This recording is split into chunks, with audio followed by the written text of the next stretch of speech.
Good morning everybody, it is Connor here live from Ellen Road and we are here to give you your Leicester City preview. Huge game for Leeds United I think this weekend coming up, and why? It's because in a weird sort of sense, I know there are certain people who are going to be drumming me in the comment section and saying that we're going to lose 8-0 and all this sort of stuff, and I completely respect that.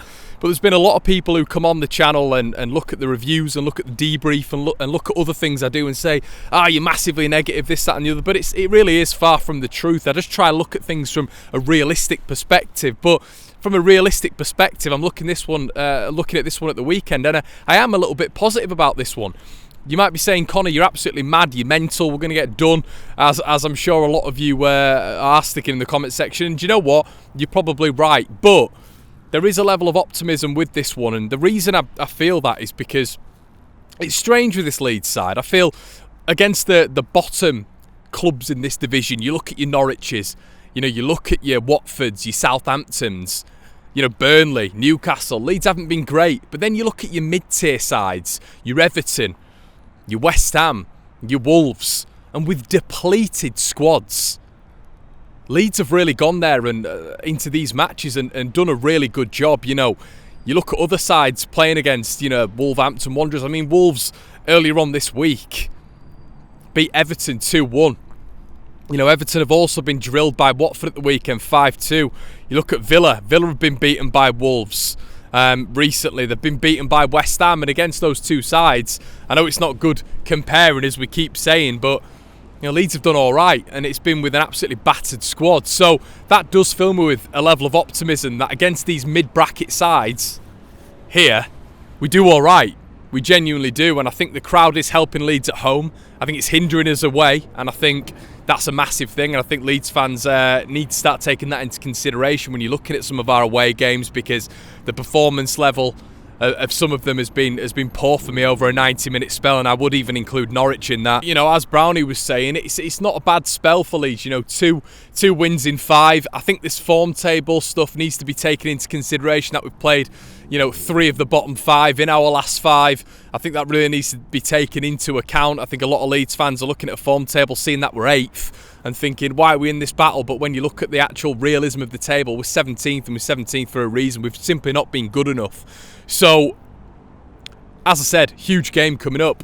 Really big game, and I do think we can get something, as I keep saying. Now, Leicester's threats are absolutely everywhere. They're absolutely everywhere. It's key to note that last time we played Leicester City at the King Power, it was probably the performance of the season for me. I thought Leeds were absolutely fantastic on the day. Obviously, Leeds potentially are going to be missing more personnel, and we'll get into that just towards the end of the video. But overall, Leicester have got so many options that they can deploy up front. Patson Daka, who scored 4 in Europe not so long ago. Jamie Vardy, who wasn't playing against us at the King Power. He was playing against us at Ellen Road when they beat us 4-1. James Maddison coming back into form, and Didi looking very decent. Pereira, obviously the right back who bombs on forward, who wasn't playing against us in that 3-1 at the King Power. Harvey Barnes, huge player for them. So listen, there are a lot more threats, but Leicester have been a bit, they've been a bit up in the air for me this season, a bit unpredictable. They've definitely been threading it together, and I think against Arsenal at the weekend they were unlucky, and if they weren't coming up against an absolutely in-form Aaron Ramsdale for Arsenal, they'd have definitely got something there. So there are positives going into this game, and we're saying on the debrief as well that we're going to judge Leeds, if we are in a relegation battle, on the Wolves game and the Norwich game, and Leeds have got 4 points out of that. Now, I thought we'd get absolutely battered by Wolves, if I was honest with you. With the injuries going into that game, Leeds' form, Leeds' performances, I thought it was, overall it was a turgid affair. We got there, the crowd massively got behind Leeds, and I think I could see something similar this weekend. I could be completely wrong. But weirdly, I've got a strange feeling about this one. I've got a strange feeling about this one, and I'm praying Leeds can get a point. I think a point would be unbelievable against this Leicester side, and then you're looking at it, and unlucky against West Ham, a last minute winner by Antonio when we're absolutely ramshackled with injuries. A point against Wolves, who've won 4 out of 5. The only one they've not won is against Leeds United.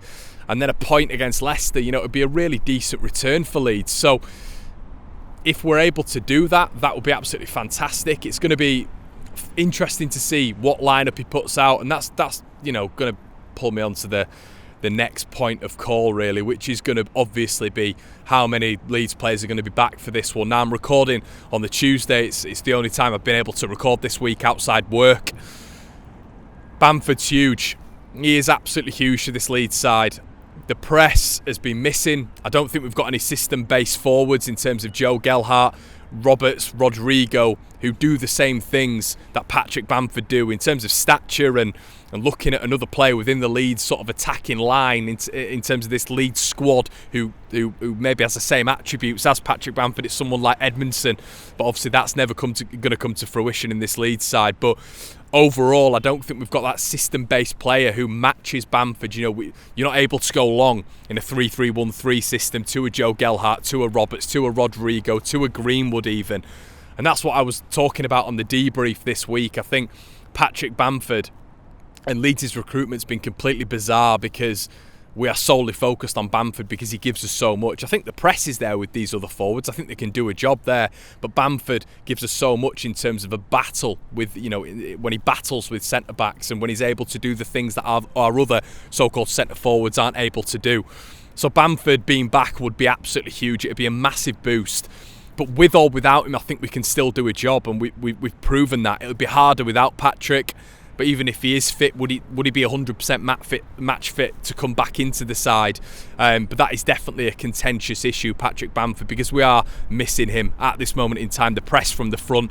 Chris Wilder was quoted as saying earlier on this week that Leeds are missing huge players, and he thinks that when we get these players back, Leeds are going to be able to skyrocket up the table. I'm not 100% sure about rocketing up the table, but I do think they're going to make a huge difference, and hopefully by the time this has gone out, we know a little bit more about Bamford. But I am still positive without him in this side. You can't be giving minutes to Tyler Roberts, in my opinion, ahead of Joe Gelhardt, because Joe Gelhardt's shown more in his short appearances than Tyler Roberts has done in a number of games. To be quite honest with you, there's a lot of people who quote progressive runs with Tyler Roberts. Well, Joe Gelhardt does the exact same. They do does the exact same. So in terms of getting the ball and driving, so that's something key to note. Will Gelhardt get a few more minutes? Adam Forshaw's going to be a big one as well. I love him in that midfield. He's not the player that I want going forward. Ideally, over the next 2 or 3 years, I want Leeds to invest in that position. But when you're looking at someone to calmly, composedly move the ball, rotate the ball, give us a little bit of composure in that midfield, he is that man. He's 100% that man. And he's ahead of Matthias Klick now for me. I think Klick, there's been too many poor performances from him.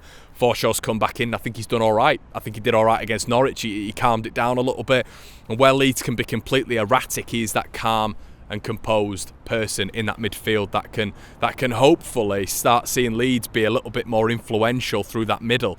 So for me, there are a lot of positives. Yeah, it depends on team selection. It definitely depends on someone like Patrick Bamford being back. But I think overall I'm all right with this one. If Gelhardt's going to play, if Rodrigo's going to play again, there've been some decent numbers from him. I want to see more from the right side. We're missing Ayling massively. Those progressive runs, he wasn't great. A lot of people are saying Bamford and Ayling weren't great. But you can improve, can't you? In a football season, we've seen numerous players improve through this season, even, and Ayling and Bamford would have definitely grown into the season. We always see this with Luke Ayling. He grows into the season anyway, and I think if he was still part of this Leeds side, would have had much more joy going forward. His progressive runs, his overlaps on that right hand side would have only helped Rafinha. So there are a lot of positives when you look at going forward, and I think these will help the performances. I'd love to see the overlap again. The overlap's completely gone, which is annoying me, but that's where someone like Luke Ayling is going to massively help, and it's going to help us in an offensive threat as well, and a defensive threat with him being back. So we're going to have to wait and see on that one and wait for Marcelo's press conference. But overall, guys, with or without these injuries being back, I think it's going to be positive for Leeds United. So we'll wait and see. I'm still going to go with a Leeds United draw this weekend. I think it's going to be a 1-1. So here's to waiting and seeing, guys. But make sure you like, comment and subscribe. Look at all the other content we're doing this week, and I will catch you in a bit. Cheers.